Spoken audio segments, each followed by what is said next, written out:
if you don't have it in your mind that you're gonna do something that you want to do, and you're gonna set your target and say, hey, this is my goal, it never works out, right? Yeah, it's your mindset, it's your confidence in yourself, at the end of the day. So if I'm in that conversation with that customer, I'm the one, the pirate with the big, steering wheel. You know what I'm saying? Yeah. I'm the one with that thing. This guy's behind me, they're in my boat. So I'm always taking control of the conversation and I'm bringing them to the close. I want you guys to win. I want these guys to succeed.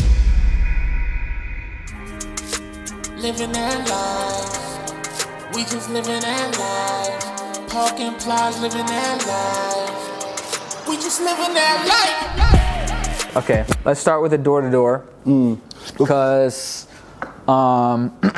because I did door-to-door, and I have a lot of door-to-door subscribers now. Really? Let's talk. Let's before we get into it, let's talk a little bit about like who is your, like, although your current fan base or current subscriber base may not be like this person now, but who is the person that you want to talk to? Like, who would be the person that you wish was connected to your content?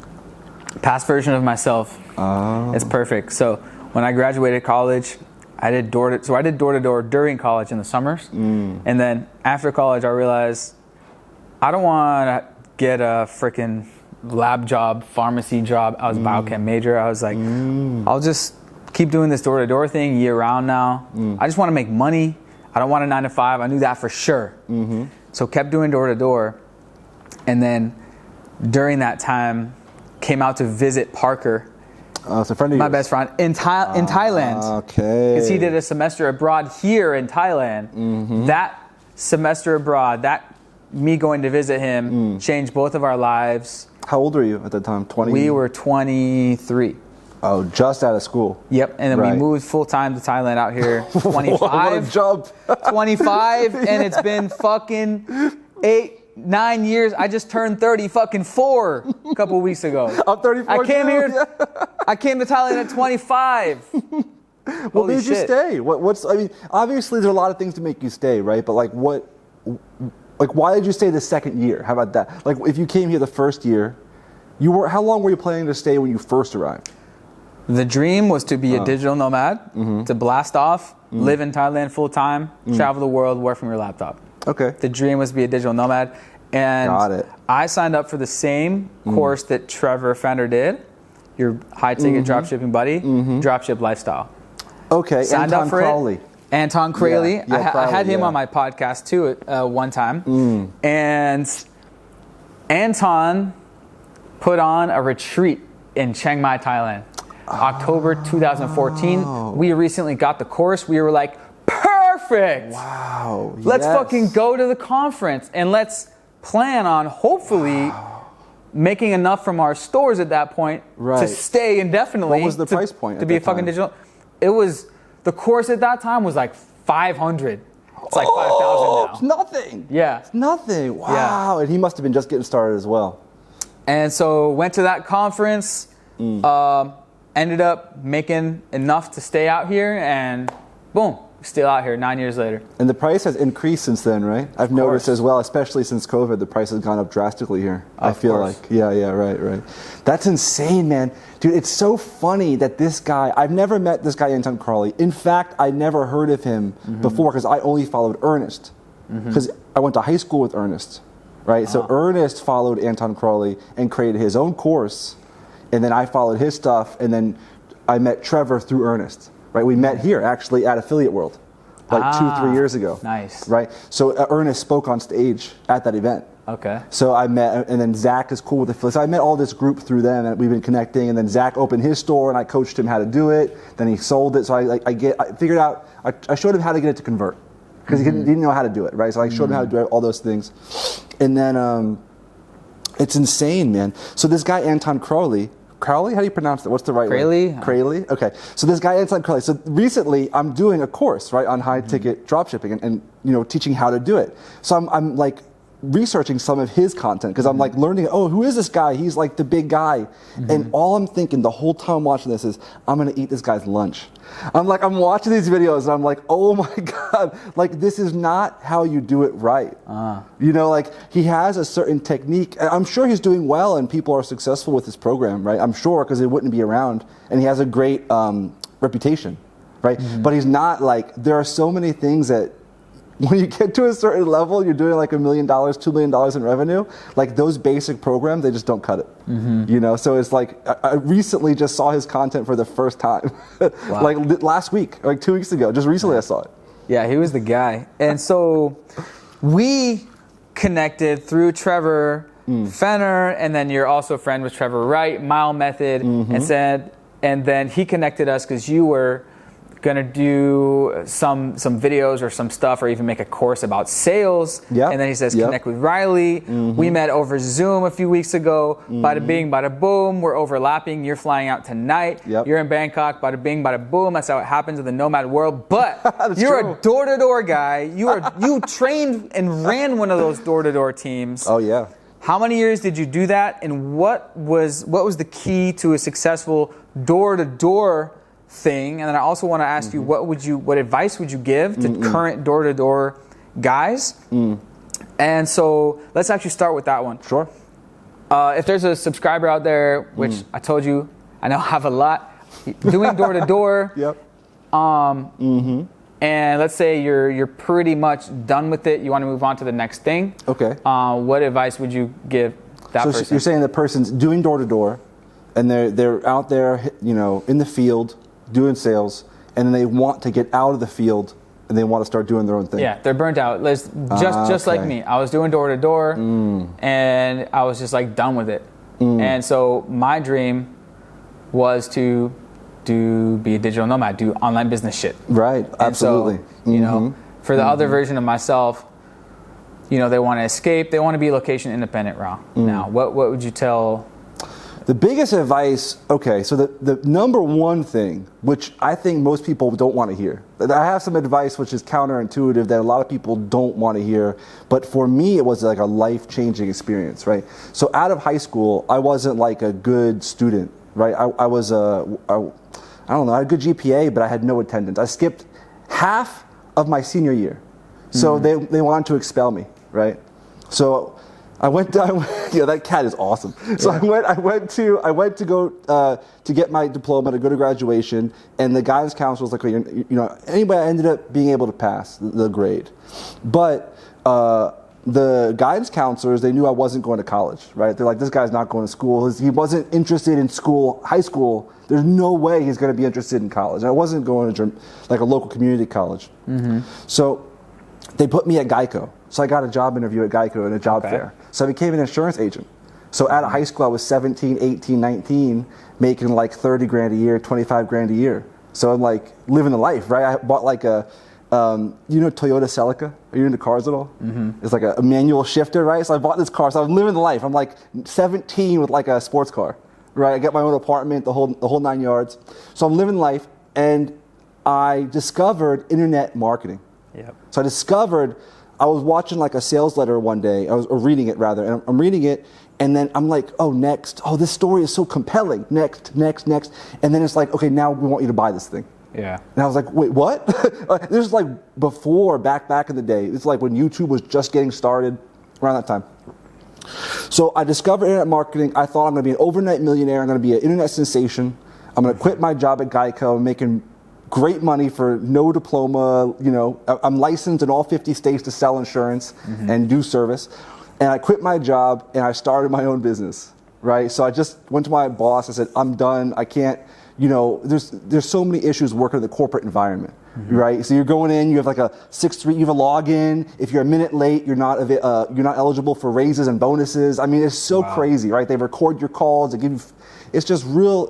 And the major thing was, I was at that time, I guess 18, 19, and everyone is like in their 40s, 50s, and I see they're all like whales. Like they're all like really overweight people. Yeah. You know, and they feed you like every Friday and food parties, and I'm like, I don't want to, like, this is 40 years, this is me. Oh yeah, I was there, yeah. Right? And I'm like, this is not what I want to do, right? Yeah. And so I go to my boss and I say, hey, I'm going to quit. And there's a long answer to your question, but I go to her and I say, hey, if I work here, here's my life trajectory. Like, and I'm like, okay, I can make a little more every year.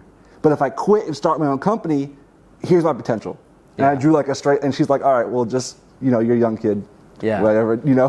They didn't want me to ruin my life. Okay, so the lesson I learned after, so you might think, oh, that's kind of a hero story, right? Oh, he, you know, I was brave, I was courageous. Guess what happened next? I got evicted. My car got repossessed. I lost all my money. I lost everything, right? And so then I had to move back in with my parents from my 2-bedroom apartment.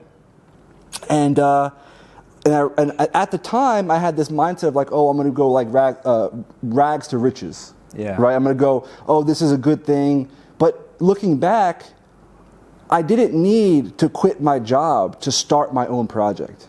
And this is the major life lesson that I look back and when people ask me a question like, what should I do to get started? Right? And for me, it's like, don't quit what you're doing.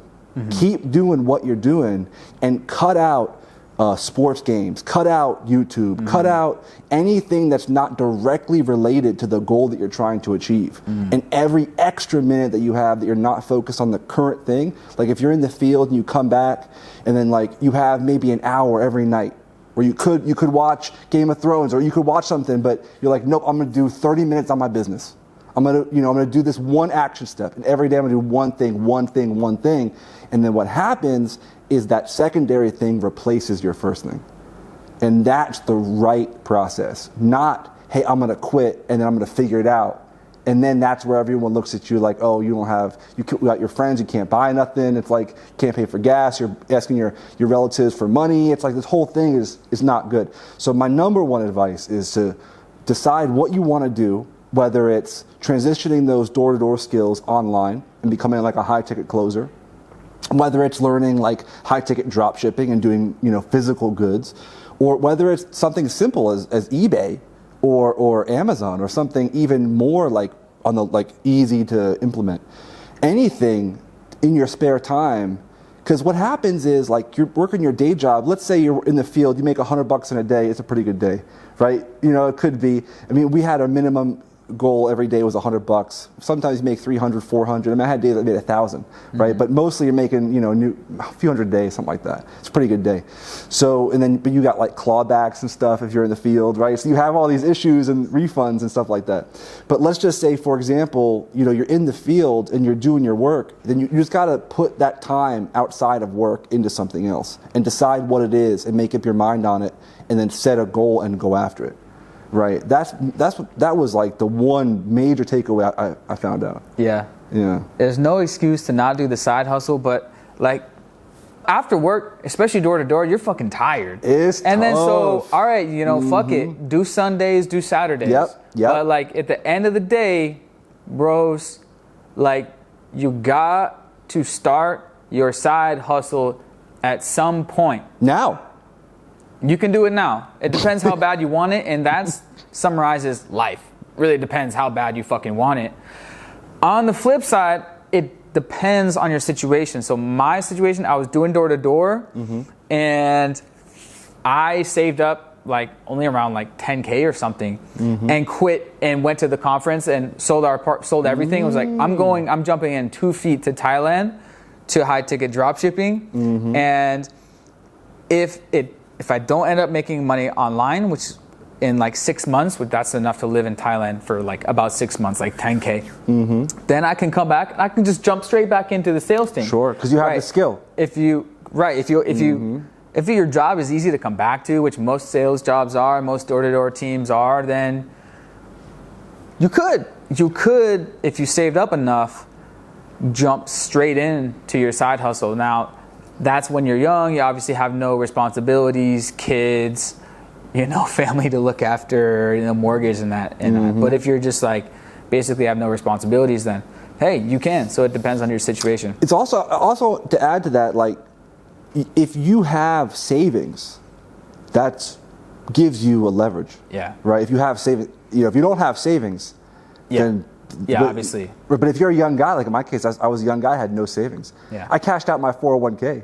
I lost 40% of the value, right? So, and also another key point I want to add to that, just a little side note, is I heard something on a short the other day, and it was about a guy who's very financially successful, and they're talking about financial literacy and how it's a language. Right? So you're growing up, you go to school, you go to high school, you go to college, maybe you're in a sales job, maybe you're working in a corporate environment, maybe you're just working for your family business, whatever it could be, and however you're living life, right? And if you don't have it in your mind that you're going to do something that you want to do, and you're going to set your target and say, hey, this is my goal, then it never works out, right? If you're just like on the river and you're in a canoe and then you let the waves just push you down the river, you got to use the oar and keep yourself exactly where you want to go. And this is something that people don't have this knowledge when they're young. No one tells you that. Yeah. No one says, hey, here's how you balance your checkbook. Financial literacy, right? Like the language of financial literacy. Here's how you do even basic financial things, like, oh, if you're gonna buy something, use leverage, right? Or here's what an FHA loan is. Here's what a VA, like just basic things. So you should have a literacy about how to use your finances. I mean, did you ever take a course on how to open a credit card and receive a sign-up bonus to get free travel around the world? There was no class on that in high school, right? Yeah, but you should. If you're American, you should be doing that. Absolutely, but every person who is successful does this. Yeah. It's a language that successful people speak that unsuccessful people don't speak. And you have to learn the language of successful people. Yep. And thank God for YouTube, because the people watching this, they are already on YouTube in the self-education path.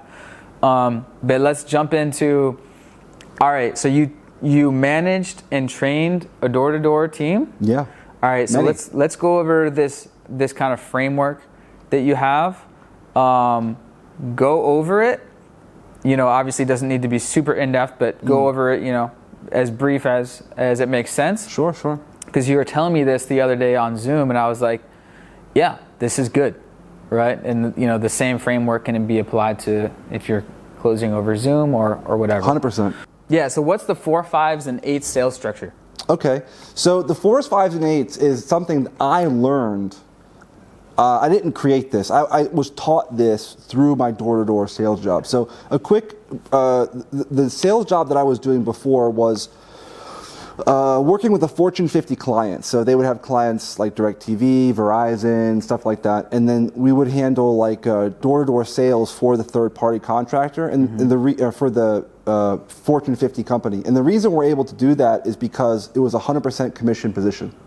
Right, so we didn't make money unless we sold a product. Yeah. So they're like, put as many salespeople out there as you want. Same. I was one of them, selling DirecTV, Comcast, Verizon, Fios for a door-to-door contract. 100%. Yeah. Fios an upgrade is beautiful. Yeah. From DSL to fiber, come on. Oh yeah, it's all about the phone upgrade. Yeah. Or switching from DSL to fiber. 100%. That's a great sale. Yeah. Or we would add new phone lines. Yeah. We even pioneered adding a second DSL modem. Okay. Because you got paid on DSLs. Right, you're really good, yeah. So we would add like a second line with a DSL on it. It's kind of inside baseball. But the 4s, 5s, and 8s. So we had a sale.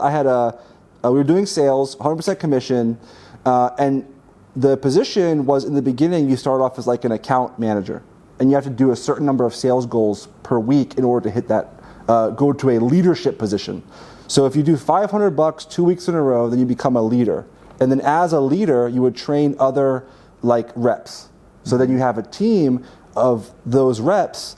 And then when you have 4 people that you taught how to become leaders and 15 people total, then you become a manager and you have a sales team, right? So I'm constantly building my sales team. So I've interviewed thousands of people, right? As you learn what keeps somebody. So I had to hire people. They're supposed to be there at 8. They message you at 7:55. I don't want to do it anymore, right? You get calls like that. So you have to develop the whole team. So you got to have like Sunday meetings with your team. You got to have like beers with them within 4 to 8 hours of them starting. There's all these little rules on how to coach your team, how to coach your people, how to be a leader, you know, how to carry. There's so many different things, but it's all based on the sales portion. So the 4s, 5s, and 8s. So the reason why all the other stuff works is because the system of actually closing deals works. And it's replicatable. So I can take someone who's never done sales, no experience, I can bring them out in the field with me for like 2 or 3 days, I can show them a good example, and next thing you know, within 1 day, they can go out there and close their own deals, right? And better yet, in 2 weeks, they can teach people how to close their own deals. Wow, okay. Right? So that's how, when you have a system and you're not trying to reinvent the wheel over and over again, it's crazy powerful because you just, you know how to coach, what to coach on, and how to give feedback. So this is the system that's based on impulse sales, which is what door-to-door sales is, right? It's impulse. So you walk in the person's business or you call them on the phone, cold calling, whatever it might be, and there is a system on how to get that person impulse. So impulse can be defined as the person's want to buy, right? So as you're talking with them, then they're becoming more and more impulsed and their desire to buy is increasing. So we have the 4s, the 5s, and the 8s. So I'll give you just a quick rundown of each one. Won't take too much time. The 4s are the 4 factors of impulse, right? The 5s are the 5 steps to a great conversation. So we'll start there. So the 5 steps to a great conversation, if you could imagine, so you have an impulse curve like this, you have a line like this, and in the beginning you see there's a dip. So there's a dip and that person actually becomes de-impulsed. So you can imagine this person's impulse is going up and this is their desire to buy. So you start off here on the first step, which is introduction. So I walk in the business, I introduce myself. So I have C factors, SEE, so smile, eye contact, enthusiasm. Oh, dude, I love that one when you said it because I realized in hindsight why I did so well is because I naturally raise my eyebrows and smile. First thing when you knock on the door and they see your face, you have to be smiling, and then you guys are going to start to notice this in real life. People smile back without even noticing. Oh, for sure. It's natural reaction, and so that gets them into a mode, and many sales teach this, in-person sales. 100%. Smile, I mean, it's just a simple thing. You smile at someone, they're going to be more open to receiving you, right? And then you have, I mean, I can't tell you how many new people I've trained. They walk into a business and they go, hello, my name is blah, blah, blah. Right? And it's like, oh, you're just saying that you don't want to talk to that person, right? So it's very important to have a smile, eye contact, and enthusiasm. Enthusiasm, yeah. Yeah, be excited. Like you want to be there, right? Are you Jane Smith? Is this, yeah. Oh, yeah, go ahead. 100%. I mean, that's, people do that, and most times because they're nervous or they're not sure, whatever. But people just they underestimate the power of enthusiasm. Yeah. To be contagious in that way, it's contagious. People, they pick up on that vibe. Yeah. And so C factors is number 1. So introduction, the first part is C factors. Number 2 is icebreaker. Yes. So good. I never saw this laid out in a framework before, but icebreaker, and I did a video recently about icebreakers. You got to have an icebreaker at the door, on a Zoom call. Yeah. And it could be something super simple, like, hey, I like the color of your chair, right? Or it smells good in here, or hey, what's that photo on the wall, or oh, you've been to Spain, I see you got a Spanish flag, or anything about the surrounding area. The whole point is just to break the ice. It's just that initial conversation, and you just use some kind of icebreaker just to release the tension in the interaction, right? Yes. And you'll notice that after, even if you did those perfectly, great C factors, great icebreaker, the customer is still going to be de-impulsed as soon as you walk in, right? In my case, I was walking in with a badge, a binder, a lanyard, right? Big Verizon logo, right? I even had a laptop at some point. We had like little tablets. Yeah. So I was like, did you do TPV codes? Did you do that, all that stuff? With the phone thing? Yeah. Phone verification? Yeah. Yes, phone verification. Say yes 3 times. Oh, that was the best. That man. Door to door is great, man. It really puts you through the fucking ringer. Oh, those are fun, man. It really teaches you how to like keep the conversation going, how to like ice break, how to just like, oh man, yeah. Yeah, 100%. It's so much easier to close a deal now on the phone. Like your Stripe, fucking invoices in your inbox. Go check it right now. 2 clicks, it's done. Like, they don't have to call in, wait for the fucking verification. It's so easy now, guys. We had to do 2 verification calls. Yeah. And we had to do one with the customer service rep, and then one on like the auto verification call, like that one. And then we had to have like 10 signatures. It was like, it's so funny. And I just remembered, I was like, oh, you were in this industry. You must have done a TPV call before. Yeah. That's what I'm saying. If you're a door-to-door proven guy, like you're gonna fucking crush with remote sales. It's so much easier. So yeah. 100%. Anyway. Well, you're just not in the elements. How about that? Yeah, you're like, inside. You're not, like, I mean, wearing a suit in the middle of summer in DC, walking around business to business. Walking around the hood. Oh yeah. Outside of Charlotte, North Carolina. I did that place for a summer in the fucking hood. I did Southeast DC for a while. That's like Anacostia. Well? That's like MLK Avenue. That's like super like, you know, bars and all the windows, all the Chinese food shops and barber shops and stuff like that. Anyway, back to you. Oh, just reminiscing. It's so much fun, man. Because the thing is, when you do something difficult in life, then the memories that brings are so fun. Like, you know, something that was very difficult and challenging in that moment, later looking back is like, wow, I overcame and I achieved that thing. And it was so worth it. Because you don't remember how you felt doing it. You remember if you did that thing or not. Right? Looking back, we don't think, oh, I was so tired when I worked so hard. You think, oh, I did that thing. I remember I did that thing. Yeah. So people don't, I think if people had this kind of mindset, like, oh, I'm struggling with something, but if you fast forward 10 years, like, you're not going to remember that struggle that you're in. But you'll remember if you did the thing that you wanted to do or not, if you accomplished it. Right? Anyway, so the C factors, icebreakers, that's introduction. So the they'll be de-impulsed, and then we want to raise the impulse. So if you imagine that same curve here, then right around here. Oh, also, if you imagine on this, before it goes down right here, there's a dotted line, and this is a customer's flat line. Yeah. That's just where they are normally in the day-to-day life. So they go below, they come back up. So now we're going to do step 2, which is short story. So short story, the main point of that is, number 1, to reduce the customer's skepticism. They're going to be skeptical. Who are you? Why are you here? What are you doing? And also the second point for that is to build rapport, right? So we want to build rapport with the customer. I mean, there's so many ways to describe this, right? Birds of a feather flock together. People who are like each other tend to like each other, right? There's so many things that if you build rapport with the customer and you talk about their experience in life, then they're naturally going to be, almost always the reason they don't buy is because they don't like or trust you. Yeah. Right. So if you build rapport and you just continue the conversation and figure out what they're interested in, and you're actually interested in them, guess what? They're going to want to help you and they're going to be interested in you. Right. So step 2, we're building rapport. Really, and notice that this could be 5 minutes in, this could be 1 hour in, this could be an entire day. It doesn't matter how long each step is. The point is just you're going through this process. More high-ticket item generally will require maybe some longer time, maybe more rapport versus less rapport. Yeah. So build rapport, step 2. Then after step 2, we're going right up the impulse curve, and then now we're going to start talking about the product. Okay. So the point is, at this point, we haven't even really mentioned anything about the product or service. We're connecting with that individual, right? Intro, short story. Number 3 is presentation. This is where I actually start to present the product and the reason why I'm there, what I'm there to do, or present the solution for the problem that I've identified in the short story, right? While I'm talking with them, I'm doing discovery during my build rapport part. I'm asking questions, I'm finding out what they want, I'm learning about their situation. Then presentation, here's how I can solve that problem, right? Here's what I can do to help you.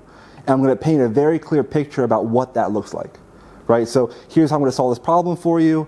In Verizon, for example, it would be like, you know, great, so I reviewed your bill. I saw that right now you're on this plan. We're going to go ahead and upgrade you to this other plan. It's going to include free internet, or it's going to include another phone line. The new price is going to be $20 more per month. I'm going to go ahead and take care of this. I'll come back to you for the signatures at initial when I'm done. And then just walk away, right? Yeah. So presentation is all about building and explaining what you're going to do for the customer and then painting a clear picture.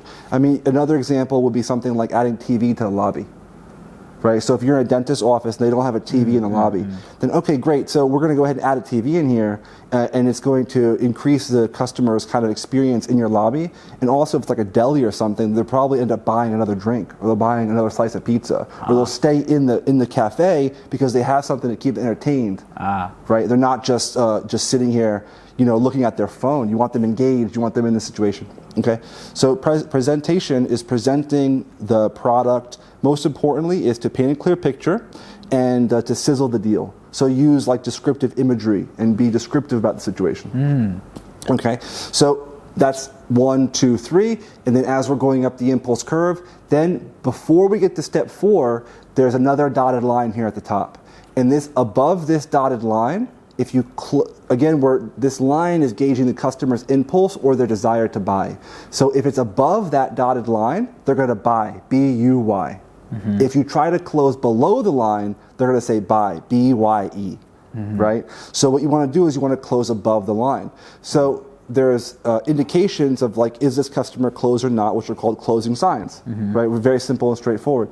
So closing signs could be examples like future talk, if they talk about having the product or service in their business. So how long is it going to take? Yeah. How long is it going to take? Right. Or like what's the speed on the internet? Yeah. Things like that. Right. They're going to ask you questions about like assuming in their mind it's already installed. There's a silent. This is kind of more into the close, but there's a silent close. So the first person to talk loses. People have heard about this before. So that we'll get into that in the close portion. There's a lot of different closing signs. Future talk is probably the best one. That's the best one. But the most important thing is presentation. We're building the impulse to get to the close. Now we're at the close. 2 critical parts. Number 1 is assume the sale. Okay, so I'm not asking the customer what they want.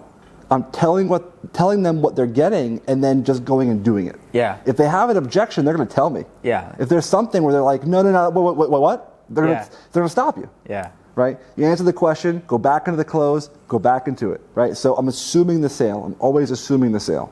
Always, always, always. Critical guys, assuming the sale. The next point for close, we're on step 4. This is the actual close, is taking control. Right? So again, very closely related to assuming the sale, where I'm telling the customer what they're getting and what's going on and how I'm going to do it for them. And then I'm just walking away, right? If they're going to have some problem or if they have some issue, objection, they're going to take care of that. They're going to tell me. Number 5 is rehash. So remember, everyone has a sale hidden. This is upselling. The TV is a great example of that. I just signed them up for internet. Oh, I walk into a business, they have DSL and 2 phone lines. They have fiber in the area. I'm going to add fiber. After I close the deal, then I'm going to recommend fiber TV. Oh, did you know that it includes like NFL Sunday Ticket or whatever? I'm going to talk about that. That's DirecTV, but it is DirecTV, right. Not anymore though. No, they changed it. But I'm going to recommend other things. Like Fios has some sports packages too. They got a whole bunch of stuff. So they don't pay out commission. The new service is what you want, right. So anyway, the point was you have the rehash. So I'm going to upsell at the very end. So that is the whole structure of a conversation. Now, this is a very simple process, and if you meet someone or you go out for coffee with your friends, something like that, you follow these same processes, right? Hey, what's up? How you doing? How you been? What's going on in your life? What are you working on right now? Okay, where are you? What are you working on? Oh, let's work on something together. Okay, let's hit this goal together. Okay, great. All right, let's meet next week tomorrow at 5 or something. You know what I'm saying? Like you go through, those were just all 5 steps, right? Intro, short story, presentation, close, rehash. Very straightforward. So that's the 5 steps to a conversation. Then you have the bullets in your gun, the things you kind of weave in and out of the conversation, little bullets that raise the customer's impulse. So these are spikes. So if you want an impulse spike, okay. Right. So the structure itself, the 5 steps to a conversation, this is the structure which builds impulse. Okay. Right. But then in the conversation, you're weaving in the 4 factors of impulse. The 4s. Oh, okay. Those are the 4s. Okay. Those are the 4s and 5s. Okay. Exactly. So the 4s, number 1 is fear of loss. Everyone wants what they can't have. So right. I'm going to constantly, I'm going to let them know if this deal is running for a short time or if there's some. But a great example of this is like, do you know mystery? You heard of mystery before? What's that? Okay, so there's a big community of people called pickup artists. Okay. You've heard of pickup artists before, right? Okay. Mystery was like the head, he's the big dude for it. Okay. He was like one of the main guys. He used to wear a top hat. Okay. And like a whole bunch of like, they did peacocking, they would wear rings, and it was a whole community of people that would go to the bar and pick up women. That was the pickup. So there's a story of like, he was, it's a great example of fear of loss. Okay. So they go to him. He's on TV talking about how he's great at picking up women. He's teaching courses. The guy who wrote The Game, Neil Strauss, he learned from this guy. So this guy's, so a girl was like, kind of like, I don't like this guy's style, right? Some girls don't like that, guys who are too flashy or they try to pick up too many women. So she goes up to him and she says, she finds out where he is. He happened to be in town or something, and she saw him, she found him, she met him. And then she said, hey, I bet you can't pick me up. And then he looked at her and said, oh, you're not my type. And then immediately she's like begging to get his attention, right? So it's just an example of like fear of loss, of like people want what they can't have. Now, obviously it's very contextual, right, based on the situation, but I'm always gonna like talk about the fear of loss. They can't have something. Number two is a sense of urgency. So I want to show people that I respect my time, I respect their time, right? So I have a sense of urgency. Like, for example, I'm not talking to the customer and put my feet up on the table and relaxing, right? I'm engaged. I'm like doing paperwork. I'm taking my files out. I'm showing them stuff. I'm valuing their time, and I'm valuing and it shows to people that I value my time as well, right? And that's a high value individual. Number three is Jones effect. This is one of the most powerful ones, and it's super powerful. Is I'm going to constantly mention other people I work with, right? So I work with for example, let's say in that morning you closed a deal at 10 a.m. for a new DSL on that block. For Sam's Pizzeria, you installed a new internet connection. I'm going to mention that shop all day, maybe all week. Yeah. Do you know Sam's Pizzeria on the corner of 5th and Broadway? Yeah. I put DSL in there. Yeah, they got installed. Yeah, they're loving their place is popping. Yeah. They got the DSL in there now, and they're like, it's like a rave party, the amount of business they have, right? Basically, yeah. So I'm gonna constantly mention these other people I work with, and I'm not gonna make stuff up. That's not the game. That's not what we're playing here, right? Yeah. We always have integrity, but we're just gonna mention other people we work with, and we're gonna figure out how to do that. Number four, the last factor of impulse is indifference. Yeah. So this is acting the opposite of a salesperson, right? So typically you would think of a salesperson as pushy, aggressive, just trying to convince you even if you don't need it, right? They just thinking about their commission. We call that having like dollar signs in your eyes. Yeah. Right? So if you are indifferent, you're acting the opposite of a salesperson. Yeah. So you're saying this is the best thing for you, right? This product is great. I've done the discovery. I know the problems that you have. I provided a solution for it. Other people in the area have gotten this thing. It's been great for them. It's something that we're only offering today. It's not really available later on, right? And so if you want it, that's great. If you don't, that's cool too. I'll go to your neighbor who will probably take care of it. Right? So I'm going to go ahead and get this taken care of for you, and it's just the best thing for you. So just go ahead and sign here, and you can pay with your card. Visa or MasterCard? Visa. Okay, great. And then you just go, right? So I'm indifferent. It's good, yeah. I'm not acting, well, you want this, right? You want to buy this thing, don't you? Yeah. You're like, what the? Who's this crazy manic person in my shop? Right? Right? So you're indifferent. You're acting the opposite of a salesperson. Yeah. And people say, well, then how? But you need that person to sign up, right? Because you want to earn money. So it's like, am I playing a game here? No. The reason is because I know that I'm going to hit my goals based on my work ethic. So if this person says no, then I'm going to go right to the next shop, and right to the next shop, and right to the next shop, and no means next. Yeah. And I'm going to find the person that day who's my customer. So if I could give some word of advice to existing salespeople or new salespeople, the main point is that you focus on finding your person every day, right? So the name of the game and where you put your effort is not in convincing someone to sign up. It's in spending quality time with quality people. So finding the right customers and spending the right time with those customers. Yeah. Right? Because you have a certain amount of hours in a day. So it's very important that you spend, it's called QTQP, we used to call it, quality time, quality people. Right? So not wasting time with non-qualified leads, right? If you can tell they're just bad attitude, you're never going to, if I can get this person, wrap it up. They're asking a ton of questions. Yeah. They're like, sometimes you get all the way through the sale and then find out they're not the decision maker.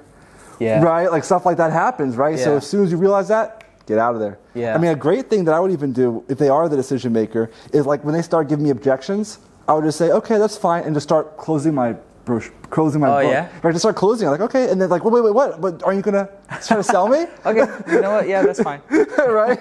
And then that's fear of loss. Yeah. Right? So then they immediately get pulled into the situation. Yeah. So 4s and 5s, those are all based on conversational aspects. So 4 factors of impulse, 5 steps to a great conversation. Now we have the 8 great work habits. Right. Yes, I love this one too. It was like, boom, you stack on the work habits on top of it, bros. You got the whole package right here, 4, 5s, and 8s. Damn, I wish I had this shit. And the best part of it is 17 things, right? So if you're a coach and you're a trainer, it's so easy to coach your team, right? Because they go out in the field, they don't hit their goals. Exactly. They say, okay, well, what part of the system didn't you do today? Exactly. Oh, I lost my attitude. Oh, I didn't, my presentation wasn't strong. Oh, my intro wasn't good. And then that person's not butthurt because, oh, this person, they don't feel, attacked, right? It's because, no, you just weren't doing this part of the system. And so you got to figure out the system and how to implement it. Do you have this in like a cheat sheet or a document or something? I will soon. Information below. I want to put this together. This is a nice little 100%, thing you can get. Yeah, 100%. And then it's really so powerful for managers. Really, salespeople it's good, but even people who aspire to be a sales manager, who have a team or are building a team, just the ability to just coach people on these bullet points. Yeah, it's the whole framework is there from the work ethic to the icebreakers to the. Yeah, absolutely. We'll give a list. We'll go over all the details. I'll make a little like PDF or something. Yeah, have it down there. So use that resource for sure. I want you guys to win. I want these guys to succeed, right? I want you to go out there and hit all your goals, and then show all the other people around you what you're doing and how you're doing it, and then they're gonna succeed as well. Yeah. So if you become that's leadership, right? You go out there, you know what to do, you hit your goals, you become the example, and then other people are gonna follow you, and then guess what? You have a group of people who are working with you to achieve your goals and their goals combined. So then you have more power, right? And then you create the reality you want much faster because you have much more energy working towards that goal. Boom. Right. So very important. I want to make a whole thing on this about. I'm gonna steal your whole like framework for door to door and bring it to the remote sales world. Sure. We're gonna do remote sales teams. We're gonna be Zoom meetings around the world. Anyway, it's all the same shit. I'm up for it. I'm also doing the course, right? Well, I'm focusing primarily on teaching my guys, right? I'm gonna have my own team that I'm working on. So I just decided that it's all remote nowadays, like door to door, like it's good because it will teach you, it will really throw you into the fire, but like you can do it remote now and just be being a remote sales guy. Anyways, shall we get into this? The money is much better because you're selling high ticket products, right? Yeah, and the money can be more. Way more. You know what I'm saying? Way more. I mean, and obviously you can be living in Thailand, which is that's our whole thing. I mean, can they see outside from here? I mean, this is a crazy view. We're on the 27th floor, the penthouse suite. Yeah, it's crazy. The ceiling is like 7 of me. Like I can't even. Remote money, guys.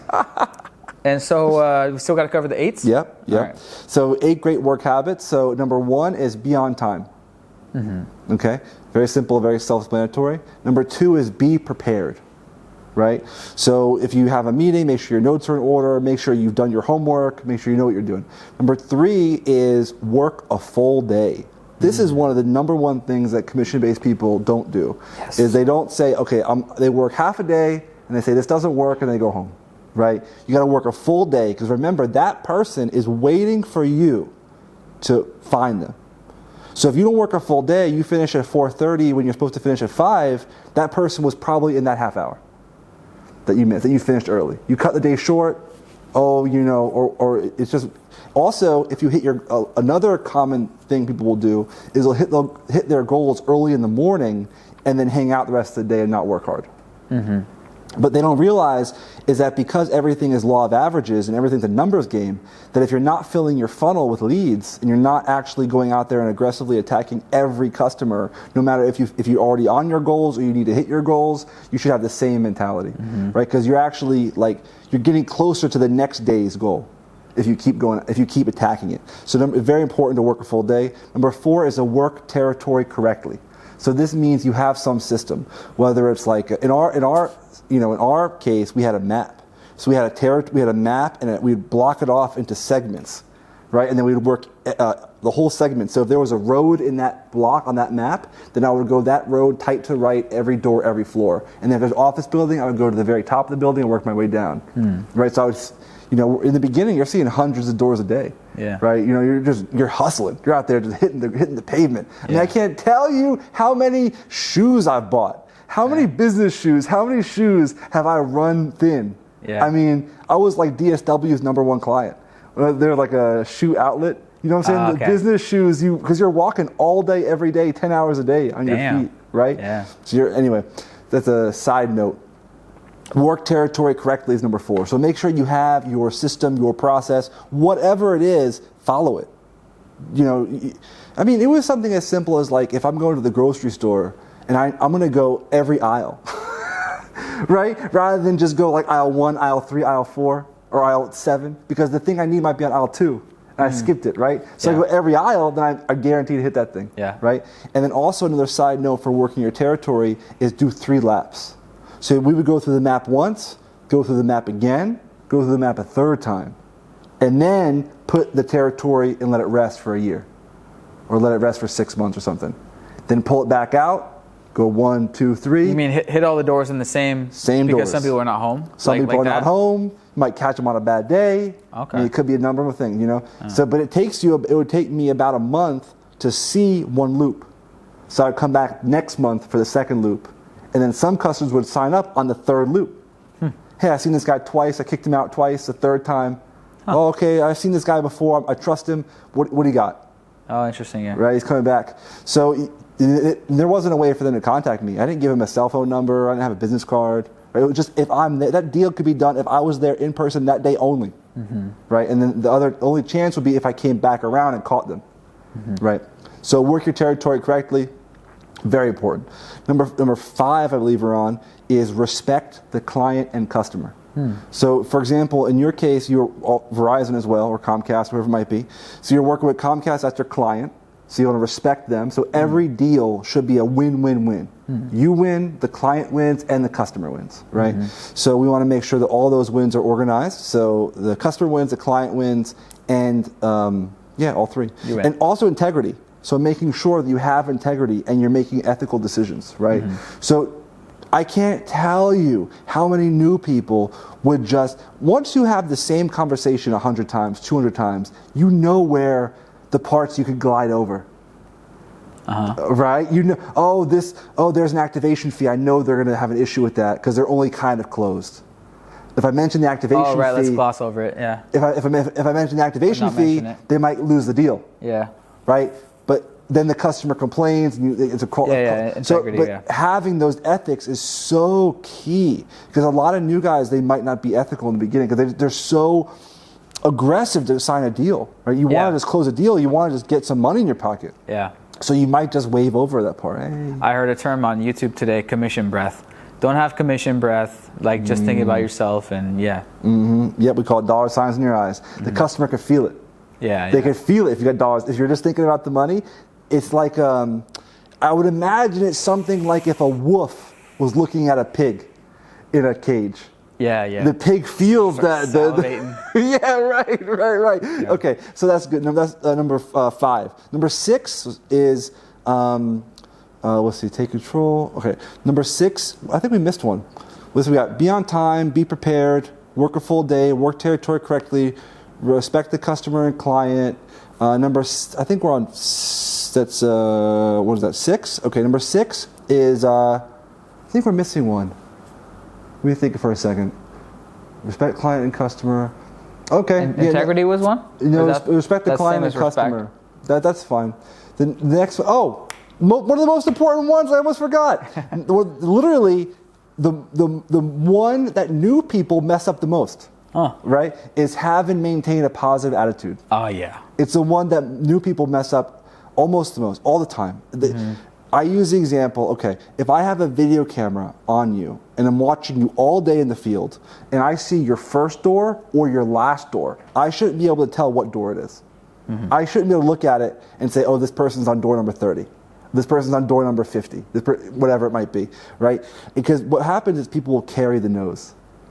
So it's like the nose, yeah. They'll carry the nose, right? So they get one no, they go a little, one no, one no. By the end of the day, their shoulders are just sunken down.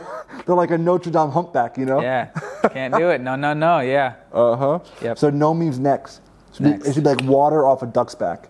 Yep, psh, forget about it. 100%. And that's a big thing if you're getting into sales is you can't be taking them personally. It's like, next, boom, all right, excited for the next one. It's like, baseball.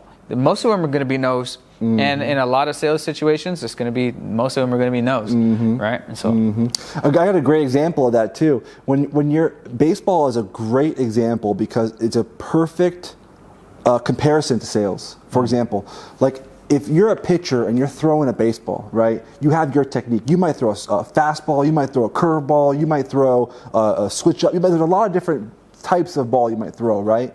But the swinger, the batter, they're not doing a different swing for every type of ball that they're getting, right? They have a swing that they do no matter, and they want to place their swing where that ball is going to be, right? But they have their own swing, right? So they perfect their swing, they perfect their swing, they perfect their swing. So no matter what type of ball comes at them, they're going to hit that. They're going to have the swing which is perfected to hit that ball, right? So what this really means in a specific way is to control the controllables. Right? I can't control what type of ball is thrown at me, but what I can control is my swing.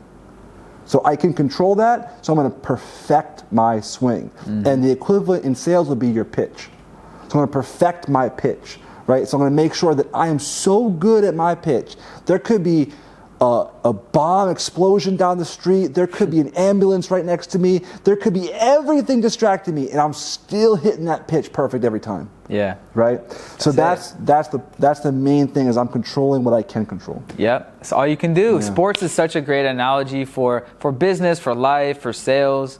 It's like, yeah, man, you perfect it. I mean, we're out here being professional salespeople, marketers, business people, whatever you want to call it. Like, let's fucking go pro, baby.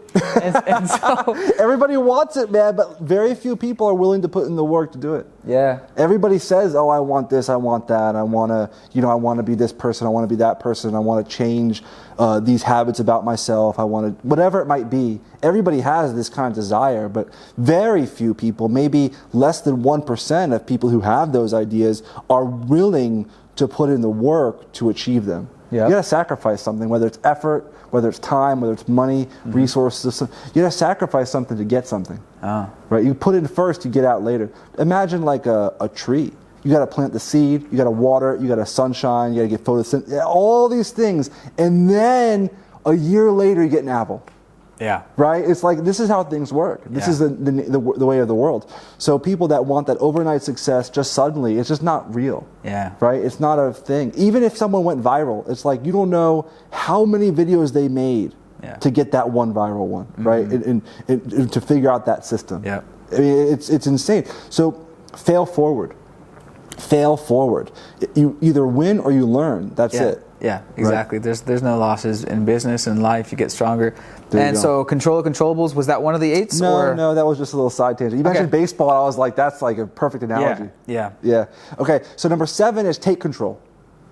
Right? So I am the one guiding the boat. Right? So if I'm in that conversation with that customer, I'm the one, the pirate with the big, steering wheel. You know what I'm saying? Yeah. I'm the one with that thing. This guy's behind me. They're in my boat. Right? So as soon as I'm in the conversation, I'm the one in control. I'm guiding the conversation. I'm driving the car. They're in the passenger seat. Yeah. Right? I'm going to show. And if they want to make a stop, they're going to tell me. If they want to do something, they're going to tell me. Right? So I'm always taking control of the conversation, and I'm bringing them to the close. I'm picking them up. I'm putting them on my back. I'm bringing them all the way to the final step, and I'm saying, okay, now give me your credit card. Right? So I'm taking control. I'm not waiting for them to tell me they want it. Yeah. Right? So I'm taking control of the conversation. And the last one, 8 of the 8 great work habits, is understand your opportunity. Right? So what this means is there's 2 kind of sides of it. You have the small picture and the big picture. So the small picture is within the sale. Right? So I'm not going to prejudge the customer. Right? I always use the example of, like, if there's like a grandma and you're selling like an online gaming product. And you're like, oh, this grandma's never gonna, what does she know about computers, right? She's not gonna. Some salespeople might think this person's not a qualified lead. They're not a qualified customer. But then after deeper questioning, you might find out, oh, this grandma, their nephew or their grandson lives abroad, and they love playing World of Warcraft together. And that's like her thing to connect, right? There's situations like this where people stay connected through video games. It's like a thing that's becoming more popular with remote. Because people are lonely. They're kind of alone in their places.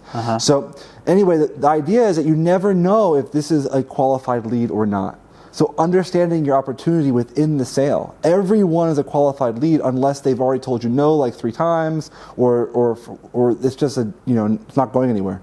But either way, I'm not going to prejudge the sale or judge a book by its cover. That's the first part. Second part is understanding your opportunity within the bigger picture and what are your goals. So you're in the field, you're getting no's. People will, the people who carry the no's, the people who have thin skin, it's because they don't understand their opportunity. So your goals aren't big enough. If you're going in the field and you're feeling bad or feeling downtrodden or you're struggling, it's because you don't have big enough goals.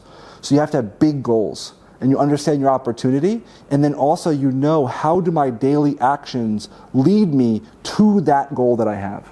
So when I'm in the field and I'm getting no's, and these people are telling me that they don't want to buy or they're not interested, shutting the door in my face, saying F off, all these different things that happen in the field, it never bothered me because I'm going to be a multimillionaire.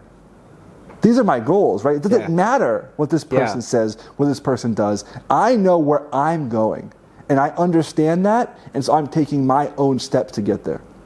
And so when you have that mindset and you have big goals, it's just nothing affects you. You just become like that statue you have here in the lobby. Your heart is fucking steel. Absolutely, right. It's your mindset. It's your confidence in yourself. At the end of the day. 100%. 100%. So those are the 4s, 5s, and 8s. So that's the system. That's exactly everything that you need to be successful in the field.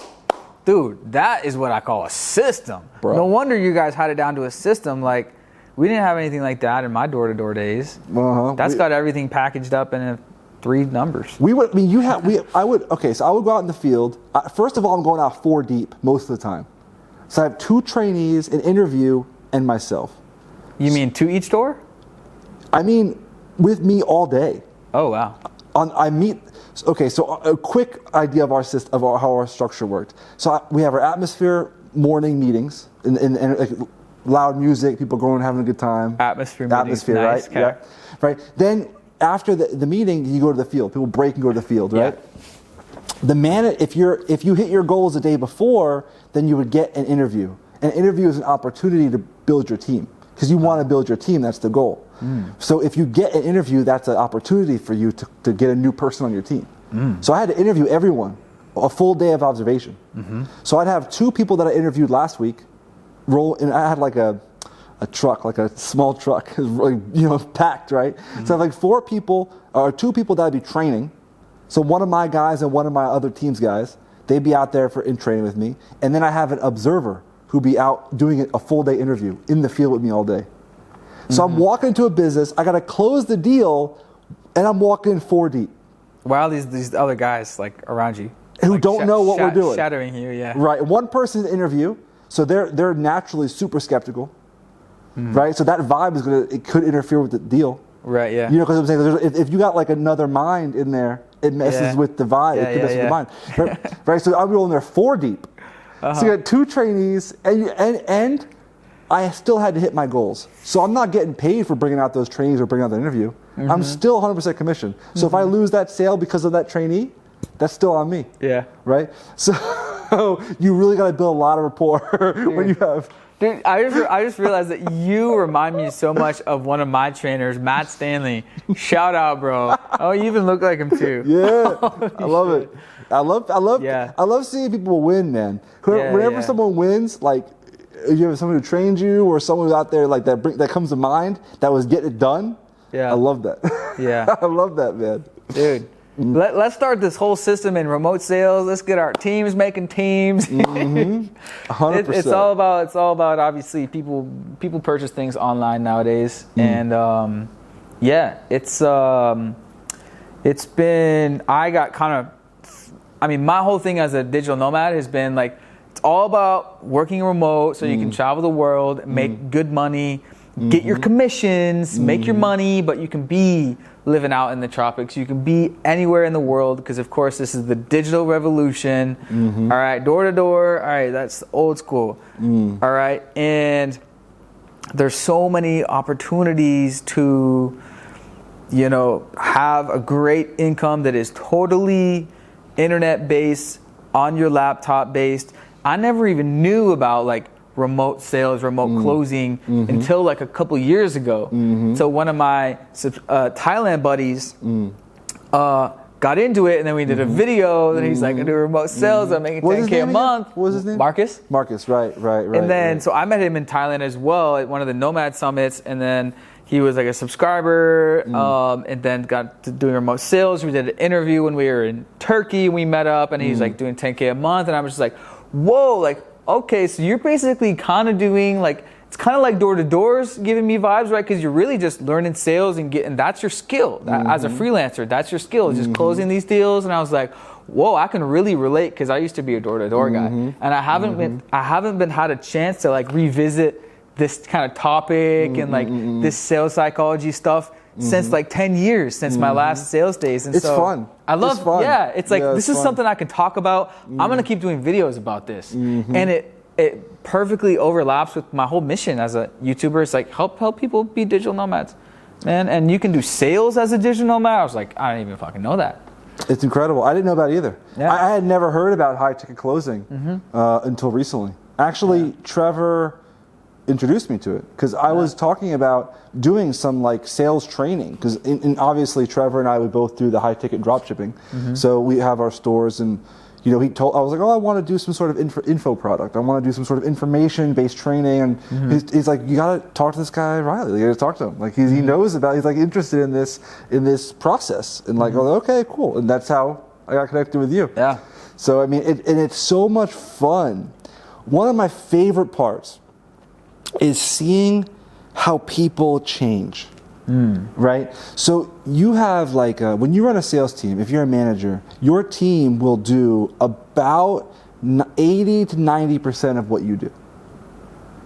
Meaning, right? So if you go in there and you have like, let's say your suit isn't ironed or your shirt isn't ironed. Yeah, they won't be all the way right. Then to where you are. Yeah, well, it's funny to look at, but it just happens. Like it's not like they do it intentionally. It's like some weird subconscious thing. Like they'll come in, if you're not ironed, then they're gonna come in with no tie one day.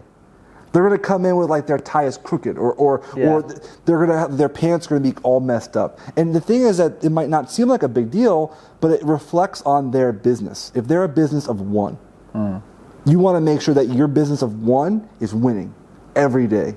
You're ready. You went you got your clothes ironed. You got a haircut. You did everything you had to do to hit your goals that day, right? And if I come in as a leader, and I'm not showing that example to my team, then they're going to do about 80% of what I do because they figure, okay, the human being naturally wants to cut corners. Where can I cut corners? Oh, where's the leader cutting corners? Oh, he's not really doing this. Like he says this, but he's doing it a little bit different. Yeah. Right? So I'm going to do it how he does it, not how he says it. If you're cutting the corners, they're going to cut it even rounder. Absolutely. Yeah. Exactly. 100%. So you have to keep yourself to a high standard, and then that's how the team knows what the expectations are. So you keep yourself. The number one way to lead is to be a great example. Yeah. Just to be somebody who they would. Also, it's interesting. Like one of my trainers always told me, like, if I had an interview that day, I was coaching someone, interviewing someone that day, and like they would be like, that person after that day, they should think, oh, I could date that person, right? Like if they think about you and they think, oh, that's like a respect, then that means that you did a good job, because they look at you and think, oh, that's the type of person that I could be with. Now I don't want to be with that person, but I want to be on that level. Yeah. Right? Where they're like, wow, this is a really put together guy or put together girl. Yeah, you like want to be friends with them. You pass the beer test. Some people say, like, oh, sure. you would want to like get a beer with them. Likable person. Well, I mean, in that job, it was we have something called the 48-hour rule. Oh, what's that? That means that you have to get a beer with your new person within 48 hours. See, that's That's a genius system. That's a genius See, system. we had a happy hour spot that was right across from the office. Whenever I have a new hire, boom. Tuesday, whatever it is, I go out, we meet up, we have drinks, I get to know their goals, what they're working on, what they're focused on. Their lips are a little bit looser because they've had a few beers in them. Yeah. And we have a moment, and then guess what? Wednesday morning, they are ready to go. Good old alcohol. Yep. A little social lubricant. Yeah, get them. That puts them at ease. Do you remember like what was some of your highest earning like summers? Or I remember when they came out and recruited me on my college campus, they were like throwing out some guys are making $100K in a summer, $100K in 3 months. No, I never saw that. I never got that big. I never saw that. I mean, I guess the most I would do in a day was like $1,000, but that's like a crazy day. Yeah. That's like you've signed up maybe a corporate office who has like multiple locations, or you do a big win back. If I do a win back from Comcast and it's a 10-line win back from DirecTV, yeah.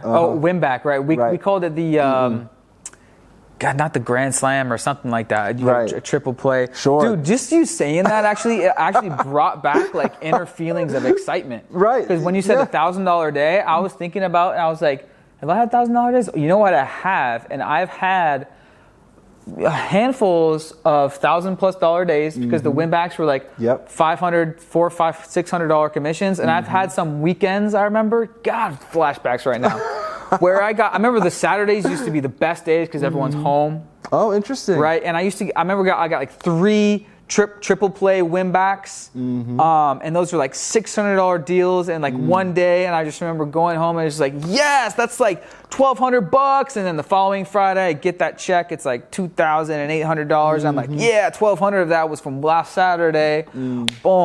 And then you hit that gong. Did you guys have something in your office? We had bell party at the end of the day. So we would have, at the end of the day, we had something called bell party. Okay. So everyone gets back at 5:30. We finish the work at 6. So we have our afternoon meetings. We recap the day. So right before everyone goes home, we have a bell party. New people would freak out. It was one of the funniest things. So suddenly, everyone would be in atmosphere. Everyone would be in the room. And then one person would just start going, and everyone, and suddenly the whole room was going, everyone like this. And then while we're all making that noise, somebody gets out a bell and a gong. Jeez. And everyone gets in a circle in the atmosphere room, okay? So we're all in a circle going, like this, making noise. And then if you made $100 that day, you would go up and you'd ring the bell. And then everyone would go, yeah, right? Right? And then if you made $200 or more that day, then you go up and you hit the gong. People would dance. I mean, people would be so pumped, especially a new guy who hit their goals. Yeah. Oh my God, everyone's so excited. Yeah. Right? So everyone goes, and then they hit the thing. Oh, everyone goes crazy and freaks out. And then you go around the whole circle and give everyone a high five. And then we would do it for all the people. Now, subconsciously, this is such a mind F, right? Because if you don't hit your goals, how do you feel during bell party?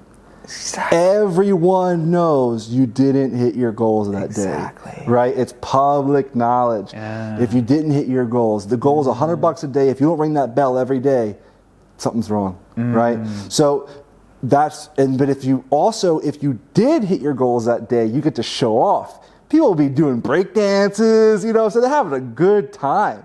But the new guys will always freak out because like, what is this? What is going on here? Yeah, what fucking cult did I just join? Right. But no, this is it because they say like public humiliation is the #1 motivator, and then right next to that is like the status thing, which is what you get when you get to ring it. And this is going back to sports, and this is why like it's a sport. Life is a sport, business is a sport, and so you guys were treating your sales team like, yeah, we're a fucking football team. We're a baseball team. 100%. It's all about the energy. It's 100%. all about the camaraderie. It's all about the enthusiasm, the confidence, and like all those motivators set in place where the next day so it's similar to kind of like in sports where it's like on the next day, if you fuck up, on the film room, you're going to get called out. You missed your block or whatever the fuck. Boom. That's what it is. Yeah. 100%. And oh man, people, I can't tell you how many new guys, they just want to hit that bell. They don't even care about the money. One guy comes to mind. I had a guy who, his dad was crazy wealthy, right? This guy doesn't need money at all, right? But he was just shy, a shy guy. He didn't grow up with any skills. And he just wanted to hit that bell. Yeah. He didn't care of anything about money. He just wanted to be able to close deals, right? And he wanted to be able to hit the bell. So, we got a little bit of time. So he wanted to be able to hit the bell, and that motivation was more motivating for some people than money. Yeah. It's just showing, just social clout, just like knowing other people know that, oh, this person is capable. They can do it, they can hit their goals, and they can achieve it. You know what I'm thinking about? How do we do this in a remote sales team? There's like some button on the Zoom. I know there is some like emojis where you can press it and it like does a little celebration. Something like that. That's what I'm thinking about right now. I want to bring this worldwide. 100%. The best part is seeing people change. Yeah. Like you see people who come in who might be shy, or maybe they have some other skill in a different industry, and then they start doing sales, and then they get results. And they start winning. Okay, dude, right. I'm the poster kid, shyest ginger kid, got into sales, and I like low key, like I would never have seen myself as a salesperson, and start doing good, and then like totally out of there, broke out of my shell in terms of like speaking and confidence, and then that was probably factors of what led me into being so comfortable vlogging and now becoming a YouTuber, you know, from door to door. So it helps people, you know, break into their true selves, right? Because they can be in all of these talking with strangers situations where in real life it's so easy to just, I'm gonna avoid, but it like really just fucking cracks. Like I think everyone, you know, I think vast majority of people are not shy. They just maybe need to get cracked in that shell, you know, a little bit. Well, I think the number one thing for that type of person is big goals. That when you have big goals, it's like blinders. Ooh, that was probably me as well. Yeah, I was so motivated to make money. Like, I got into it because a friend, my friend Aaron Kraft, I was with him a couple days ago back home. He's like, yeah, man, I just made $1,000. I got this paycheck for $1,000. Got this new job like from Craigslist, and I was like, what is it? Get me on that. $1,000 in a week. Immediately. I was like, I don't care what it is. Like, let's go. Can you give me an interview? Right. That was literally the situation. And fucking next day, I come to the team meeting. I'm shadowing. Boom. Rest is history. Exactly. It was all like I was just so motivated by money. Had big goals. By money, and like that's what everyone's fucking motivated by, right? And so, yeah. That's what it is. But that's also why people will, when they get. For example, if you have a goal and you hit that goal, then people will tend to take their foot off the gas, right? For example, like what you'll see a lot with people who are maybe not completely tenured, but somewhere growing to like become a tenured like salesperson. Like there's a learning process, right, where you keep going, and you'll see a lot of people will they don't. I guess they're not willing to put in the work, maybe. Right. So you have to be willing to put in the work. You got to fail forward. What was the thing you just mentioned about that? Before that, I was motivated by money. Oh, right, the goals. So when you have a big goal, or you have a goal, then you hit that goal, then you tend to release the pressure, right? And then what happens? This is a repetitive cycle that a lot of people are in, and is that you hit your goal, you put the pressure on, you work your ass off, you're really motivated, then you get a result, right? And then you're like, oh, I don't feel so burdened or pained anymore. I can relax a little bit. I have some breathing room, right? Yeah. Then you let go of that pressure, and then guess what? The results become less because you're putting in less action. Yeah. Right? So but when you have a big goal and you write down that goal every day and you're focused on that big goal, you don't fall into that pattern, because even if you get what you have, it's not that goal. Yeah. So you keep going, and you keep pushing. Did you guys write down your goals? Like, I want to make like $1,000 this week or something, or like? We would have SMART goals. It's an acronym for SMART goals. So it's one of the first things you would do with a new person, right? They're on the team, you go over like expectations, you go over a lot of new hire stuff, but then you also go over SMART goals, how to do SMART goals. So it's a SMART. It stands for S is specific. So the goal should be specific. So it's not I want to earn a lot of money. How much money do you want to earn? I want to earn $1,000 a week. That's what's good for me. Okay, cool. That's your goal, $1,000 a week. Number 2 is measurable. So M, it should be measurable. You have to be able to measure it. Are you getting closer or getting farther away from your goal? Right? A is attainable. So is it something that can be attained? Right? I want to fly tomorrow, without wings on, not in an airplane. Yeah. Probably not going to happen. It's not an attainable goal, right? Like $1 million this year, yeah. Or I want to earn $1 million in a month or a week or something. It's not attainable. But it also bleeds into R, which is realistic. Yeah. So is it a realistic goal, right? So is it realistic? Yeah. And then the last one, what was the last one? T, timely. Timely. So do I have a time on that goal? Right. So I want to earn, like a lot of people who are not good at goal setting will I want to earn a lot of money. That's their goal. Okay, well, that's a terrible goal, right? Yeah. Okay, I want to earn $1,000 per week by October, the second week in October. And the way that I'm going to do that is by X, Y, Z, 1, 2, 3. And that's how you set a goal. Were all of your guys' goals basically that, like money amounts? No. Some guys, see, myself, I guess it varies. Some guys wanted money. Some guys, like myself, just wanted to learn a skill. I wanted to become good at sales. Because I knew that I've always had the visions that I was really young to be a billionaire, be very successful financially. Whoa, nice. I don't know why. Some people, I just have this in me my whole life. I've always been working towards this goal, right?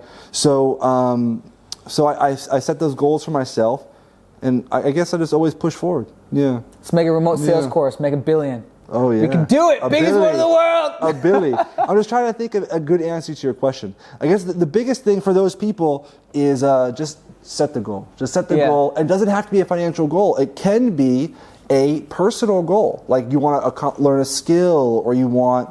Some people. I want to quit my job is one for a lot of nomads in the Discord. We started to do just weekly. We're calling it accountability calls, where everyone just comes in and says their goal for the week, and for the quarter and for the year. And so that was exactly what I needed to know. Right, and then knowing how those goals add up. Yeah. So if you have a weekly goal, does it lead into your quarterly goal? Does it lead into your annual goal? Does it lead into your overall goal? Right, and then, for example, if my goal is to do 1,000 sales a month, then how many people do I need to talk to hit that 1,000 sales per month? Yeah, break it down into pieces. Right, and because a lot of people will say, "Oh, I want to do this," but when you do the math, it's not a realistic goal. Yeah, it's not possible. Like, that means you have to talk to 10,000 people a week for that to work. Like that goal isn't real. Right.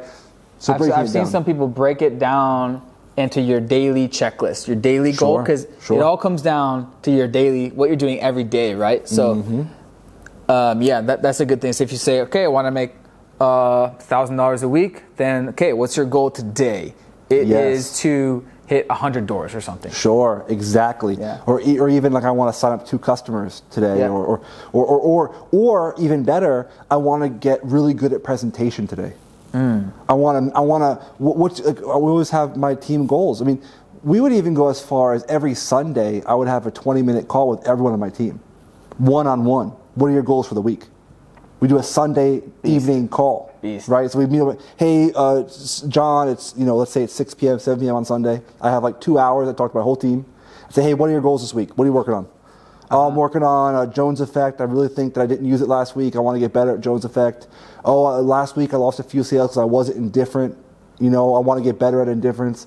All right, bet. Perfect. I'm going to work with you this week on indifference. Okay. So we're going to have a meeting. If this is my new guy, I'm going to have a meeting with you before work starts. So we're going to meet at 7. Work starts at 8. I'm going to meet you at 7:30 at the deli across from the office. Wait, in the morning? In the morning. Jesus, how? Right. No way. Every day. For door-to-door? Every day. And then how late would you go till? My days, I woke up at 5:30. I went to the gym from 5:30 to 6:30. I take a shower. I'm ready by 7. I meet my team at 7. We have breakfast from 7 to 7:30, and then And then I have like maybe an hour. I have like, I have a 20-minute one-on-one with this guy, a 20-minute one-on-one with this guy. I'm already having 5 meetings before we even start the day. Damn. Right? And so then we're doing, and that's the deli across the street. And then we all get in our cars and drive to the office, and that's when we actually start our official day. And then after work, we go for happy hour. So we wrap up from the field at 5:36. We finish around 6, and then we go to happy hour till like 7:30. Right? So I'm working, I get home, I'm in bed by 10. Damn. I was 20 something when I was doing that job. I was like in my 20s, high energy, right? You're a young guy, you got lots of energy. Yeah. I'm hitting, my head hits the pillow, I'm out. Yeah. I'm out. I was sleeping on this. I didn't have a car at the time. I was taking the subway. I was waking up at 4:30 the first year because I didn't have a car. So I'd take a train. And you were just like carpooling with the other guy, drop you off, and you walk around?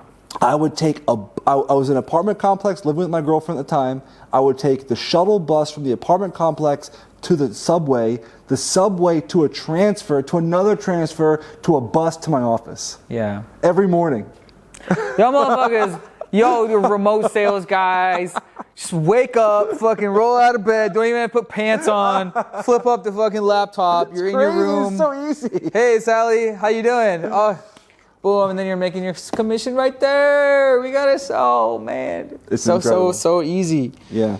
And wow. Yeah, you guys really had the system down. You were doing all day. Like, I started like afternoon going out at like 2, 3. But damn, bro. Door to door fam right here. Door to door squad. And so, hey, if you watch to the end of this thing, then definitely I'll share with your fellow door-to-door guys. Yeah, go out there and implement these things and then leave feedback on how it helped you or how it didn't help you and then we can give you coaching or maybe leave a comment on what you could have done better. Dude, yeah, let's do some coaching. Let's bring 100%. Let's bring this to the remote sales world, baby. Mm-hmm. People really, the thing is that once you do it once and you succeed, it becomes like a drug. Right, because you're like, once you close your first deal and that person signs, and you're like, what? I just did that. I couldn't do something, and now I can do it, and people respond to it. It's like, keep it coming. Making money is it's a dopamine hit. It's a drug, whatever you want to call it, just like everything else. And so I remember, as I said, money was the big motivator. And I look back and I think, how was I doing that? And it's just like, when I go up to that door, I do see dollar sign.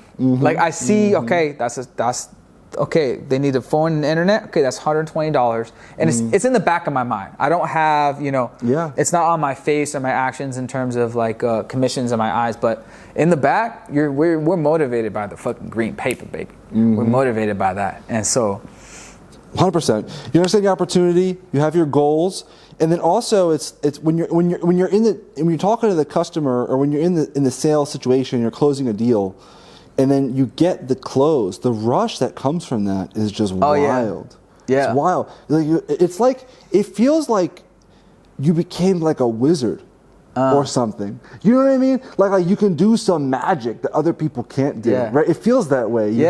Dude, even doing it remote. So I've been, taking on prospect client calls, inbound calls for my Amazon ads agency for the past 5 years. Didn't realize I was doing remote closing, but it was, and I was just closing. Our customer was signing up, closing her, signing her up, whatever you want to call it. The other day on my parents' couch.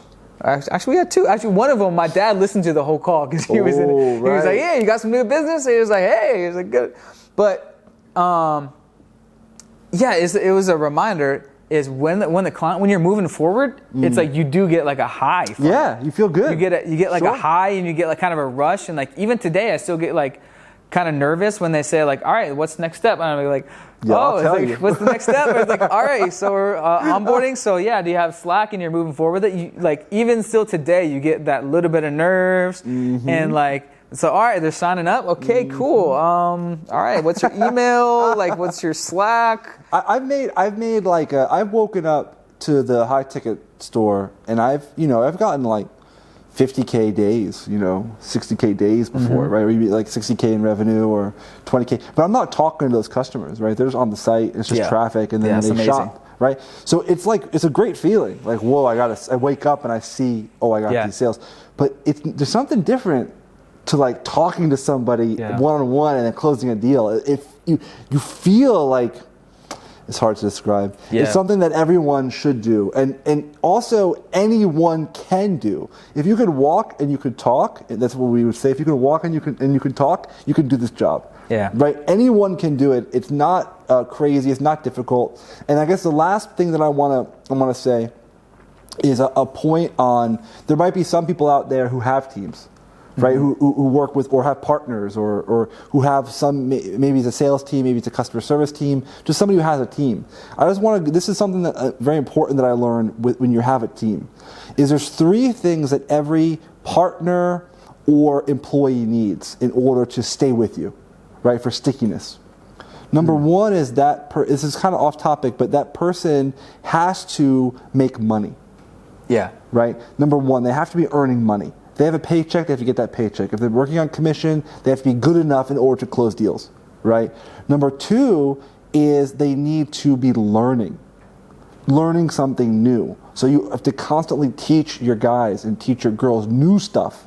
To share, they have to be learning. Yeah. People don't just want money, they also want to better their skills. Right. And they want to learn and want to keep growing. Nobody wants to be stagnant. Right? The last thing that every person needs is they need to have a relationship. Yeah. So you have to have a relationship with that person. So if you have to know them, be connected with them, you don't have to be like their best friend, but you have to have a relationship with them that is growing and continuing. So if you have someone on your staff, a partner or a team or anything, and all of these 3 things are being hit, that person will never leave. Very powerful. Dude, I'm going to implement that. I got my Amazon ads team, not just the American team, but I got the Philippines team. And then, soon we're going to have, the sales group, students, and our remote sales training extraordinaire, #1 university in the world for remote sales. What's the name of it? I don't know yet. This was dope. I love talking to the door-to-door, fellow door-to-door hustlers, and I'm messaging with tons of them ever since I started doing that. And I was like, I've been starting to realize, oh shit, this is my crowd, because I used to be one of y'all. This is like the niche, as I was telling you, to pivot into, like door-to-door guys, and or inside sales reps that are corporate, because I also did inside for Comcast, inside sales for half the day, and then went outside. Oh, interesting. In the last 2 years, I went for corporate Comcast. What was better, outside or inside? You mean make more money? Well, it was 80%. It was 80% outside. The inside was only the follow-up. So you would call everyone who wanted a follow-up call. Right. Okay. Interesting. And or call the leads on your list that didn't answer the door or whatever. Right. So you could do that. Oh, so you get the lead list. Yeah. Oh, right. We got the lead list in my second year of doing it. Yeah. Before that, we would just do it. We had nothing. No information. Nothing. About the addresses. All cold. Completely cold. Yeah. So you don't even know. Yeah. But this is like kind of a full circle. Okay, I have all this door to door, and then because of Marcus, now like I shared his thing, and then my mission is all about just helping dudes be digital nomads, who want to be digital nomads, helping motherfuckers who want to come live and work remotely in Thailand or Southeast Asia, Bali, because that was my whole thing. How the fuck do I do that? And well, this is a great avenue. I mean, people like will.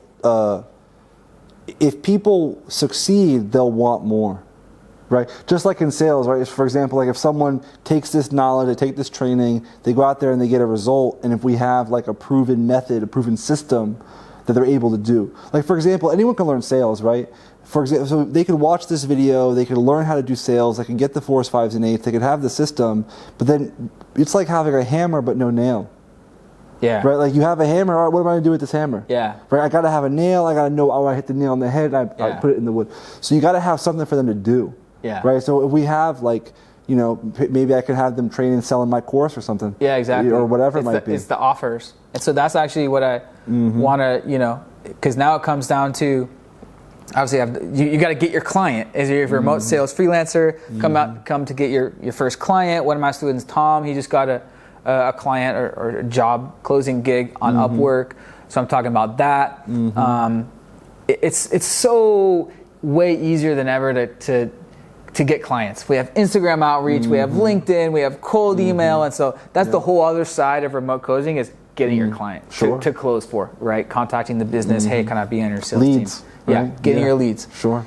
That's lead gen, which is the whole nother subject. We don't have time to get into that today. Yeah, you got your flight in 2 hours. I know. No, flight's at 11. Oh, 11. 11. Oh, okay. So I have to leave my house by 8 to be at the airport. Yeah. Got it. I got time. 6:10. It's 6:10 now? Yeah. Oh, I gotta leave in like 20 minutes or so. 30 minutes cool. maybe. And then, so while we got you, what else you got? Well, we haven't even talked about the miles thing. Oh, we can talk about that. How do you stay in free hotels and fly? How do you stay/fly free and have 1 million points or whatever? Oh, very technical jargon there. Yeah. 1 million points or whatever, right? I noticed it in the text. Yeah. I think that the thing with points is you got to be doing something online first. So you have the lots of business spend. Right. And you use the Amex Gold or the Chasing, prefer to get 4x points. I mean, on ad spend, if you're considering just ad spend, then those cards would be appropriate. But you have other expenses too, like cost of goods. You're buying the cost of goods. Right. You have cost of goods. You have any other business expenses. I mean, you have software, lots of business, contractors, lots of business spend. Yeah.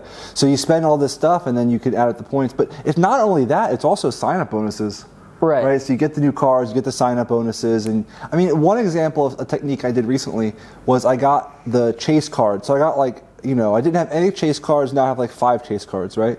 And then I used those points to redeem at Hyatt, and I stayed in Bali for 2 months in the Grand Hyatt, and then, actually this was in Virginia, but the same process applies, is that I would get my referral bonus points, use those for hotel stays, and then get status with the hotel. So I ended up getting Globalist with Hyatt, which is like their highest level status, for free just off of sign-up bonuses. Yeah. You know what I mean? So then now when I go to a Hyatt hotel, you have free breakfast, you got free dinner, you got 4 p.m. checkout. So you get all the perks by status. You got suite upgrades. I mean, it's like super value. Nice. So you can do the same thing with airplanes. Airplane status for first class upgrades and stuff like that. So the main thing is to get your business credit profile organized. Making sure that your name is correct, your address is correct, your business address is correct, making sure you're listed in 411.com, you're listed online, so when the credit card underwriters go to find you, then you're an instant approval. You're talking about if you want to get a business card. Well, that's how you get points, right? You get the card and you use the card to get points. I mean, so for most people, they don't have a huge business expenses. So, for example, for me, I mean, what the credit card hacking in general, to me, just refers to the sign-up bonuses. So if you don't know, if you're American, you sign up for a new card, and you can have unlimited credit cards. And people don't realize this. I didn't know this. You sign up for a Chase card, you get approved, you get 80,000 sign-up bonus miles. You meet the minimum spend either through your regular daily life spend, or there are some or even or some workarounds. Prepaying taxes. You can prepay stuff. There's some workarounds prepay. You just Google workarounds to hit the minimum spend, and then you get the sign-up bonus points. And then 3 months later, you sign up for another card, and you can do that multiple times a year, and then rack up points. As if you follow me, I've only flown business class. I just got off a business class flight a couple days ago. 88,000 points, Air Canada, from Seattle to Bangkok, and business class. Check points.me. Use points.me. I just did a video about that as well. That's a great reference. That's a great resource. I mean, it gives you all the redemptions. I'm using for this. Okay, so here's an interesting one. Do you know about the ANA Around the World trip ticket?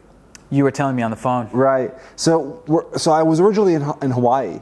So I spent 2-3 months in Maui. I was just in Maui for 2 months, and then I spent a month. I'm buying real estate in Hawaii. Nice. Right? So I went to all the islands.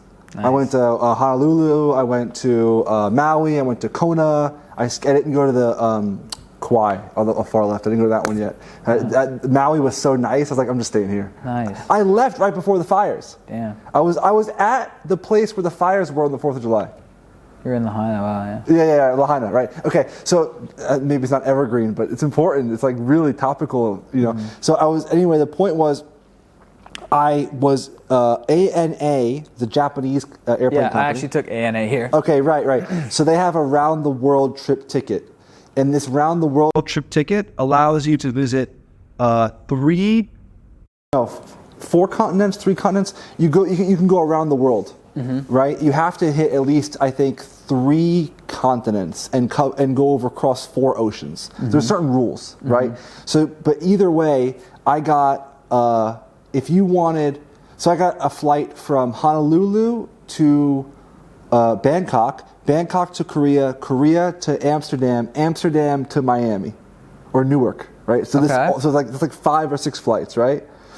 If I were to fly, I had to go coach because business wasn't available. But only one flight didn't have, or only the America flight had business. So I had either way. Guess how much? What do you think is reasonable for points? For points, Yeah. I mean, if you heard that, normally U.S. to Asia business is 100,000. okay. So I would think that would be like, 400,000. You would think, okay. Yeah. So this ticket, if you did business the whole way, for 2 people, it would be 140,000 points. Whoa. Amex points, 150,000 Amex points. For coach, I think it's like 90 something points. And how do you get this? It's I'll send you a link. It's on Frequent Miler, a Frequent Miler website. It's a ANA RTW ticket, round the world ticket. It's just a promotion they have. It's something. It's one of their main offers they've had for years. I mean, I think it ends up being, I got like a 5 cent per point redemption. On Amex points. Yeah. So yeah. And Life Miles is another great one. I'm sure you know about Life Miles. Life Miles? Yeah, Avianca Life Miles. Oh, that's another one, man. How do you get those? That's Avianca is Barcelona. No, Colombia. It's a airplane company from Colombia, I think. Okay. And they have Life Miles, and they're in what is the name? Sky Team. Yeah. They're in the same alliance as American, whatever that Sky Team, I think. So they're in that partnership, and so you can book those tickets with Life Miles, and the redemptions are super cheap with Life Miles. Oh. I mean, like a one-way ticket, I think in the U.S. is something like 7,500 Life Miles. So it's very cheap. It's a great redemption. I mean, Nice. I used it for Japan to Bangkok before, and I got a 12 cents per point redemption. Nice. That's incredible. 12 cents per point. MX points are normally 2 cents per point. Oh, shit. Yeah. So, long story short, as if you're American, then you should be flying free. And more information below. Yeah, 100%. It's a game. I guess we can wrap it all up and bring it full circle. Yeah. Is it ties back into financial literacy. Yeah. Right? It's a language. Like this education, this knowledge is a language that certain people speak that other people don't speak. Just like someone could speak Spanish and you don't speak Spanish, right? But somebody knows Spanish. So there are people who know financial literacy and other people who don't. Yeah. Things like reward points, credit cards, like how to take advantage of these things, how to use leverage, how to build your business credit report, how to get trade lines. All these things like are not taught in school, and you wouldn't learn it unless someone, showed you, like introduced you to it, right? So, get literate. Get literate. Get literate. Completely legal to do, guys. This credit card thing, by the way, and then. Thank God for YouTube. We can learn anything, I like the points guy. People kind of diss on them because he's too mainstream. But when I first discovered the credit card game, I spent a month on that website. I read every article. Yeah. I mean, I just read everything. I just absorbed all the content. I did too. I started with somebody, anyway, back in the day. And then I met Trevor Wright at the same Dropship Lifestyle Conference, and I think Trevor Fenner was there too. And so I did Trevor's mile method. He's OG. Yeah, so he's the OG, and I signed up for his. He's in Thailand as well. Whatever. He's here now. Is he in Koh Samui now? Oh yeah. He's gonna be here hopefully. When he comes through. We spent a lot of time in Bali together. It was like the 4 amigos. It was like me, Zach, Trevor, and Trevor. Nice. And I would sneak them into the dinner. Because for globalists, I get free dinner. Oh, you mean at the Hyatt? At the Hyatt. So they would come to the Grand Hyatt and they would give them my room number and they would sneak in. We had dinner. Nice. We had like a mastermind every night for like weeks, like 3-4 weeks. Nice. Nomad life. I think the camera died and the mic died, but we still got the phones going. It's good. That even more than enough. We got more than enough. That was good, bro. Thanks for the sales training. I'm fired up.